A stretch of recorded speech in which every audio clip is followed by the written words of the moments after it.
இன்றைக்கி நம்ம வில்லிவாக்கத்தில் இருக்க ரயில்வே மியூசியத்தை பற்றி தான் பார்க்க போகிறோம். நான் 8 வருஷத்துக்கு முன்னாடி கொஞ்சம் சின்ன பையனாக இருக்கும்போது இந்த மியூசியமுக்கு நான் போயிருக்கேன். அப்போ ஏதோ விளையாட்டுத்தனமா போயிட்டு ஃபோட்டோஸ் எடுக்கிறது அப்படின்னு சொல்லி ஜாலியாக இருந்துட்டு வந்துட்டோம். ஆனால் உள்ளே போய் நாங்கள் எக்ஸ்ப்ளோர் பண்ணோமான்னு கேட்டால் நான் இது வரைக்கும் நான் பண்ணதே இல்லை. அந்த ஃபோட்டோஸை உங்களுக்கு நான் லாஸ்ட்டில் ஆட் பண்ணுறேன். ஆனால் உண்மையாகவே சொல்கிறேன், சென்னையில் நம்ம சுற்றி பார்க்க இடமே இல்லைன்னு சொல்லிகிட்ருக்கோம். ஆனால் இந்த மாதிரி ஒரு இடத்த நம்ம மிஸ் பண்ணிடவே கூடாது.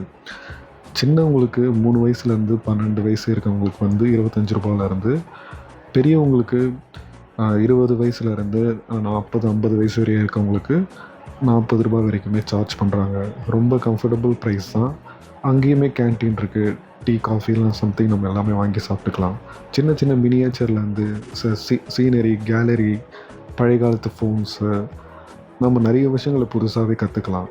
இந்த மாதிரி ஒரு விஷயத்த நீங்கள் எங்கேயுமே போய் பார்க்க முடியாது. நிறைய கண்ட்ரீஸ்க்கு போய் நம்ம பார்க்குறத விட நம்ம சென்னையில் இருக்கிற இந்த மாதிரி சின்ன சின்ன மியூசியம், பார்க்கு, இந்த மாதிரி சில விஷயத்தில் போயிட்டு நம்ம நிறைய ஆர்வத்தை காட்டணும், நம்ம நாலேஜுமே நிறைய வளர்த்துக்கலான்றது என்னோடய தனிப்பட்ட கருத்தாகவே நான் அதை வைக்கிறேன்.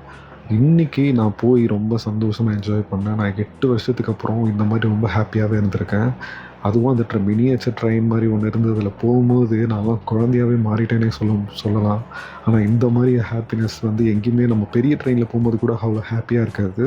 ஆனால் இந்த மாதிரி ட்ரெயினில் ரொம்ப ஹாப்பியாக இருக்கும். அப்போ சின்ன குழந்தைங்களாம் எவ்வளோ ஹாப்பியாக இருப்பாங்கன்னு பார்த்துக்கோங்க. இதே மாதிரி நெக்ஸ்ட் வீடியோவில் பார்க்குறேன். பாய்.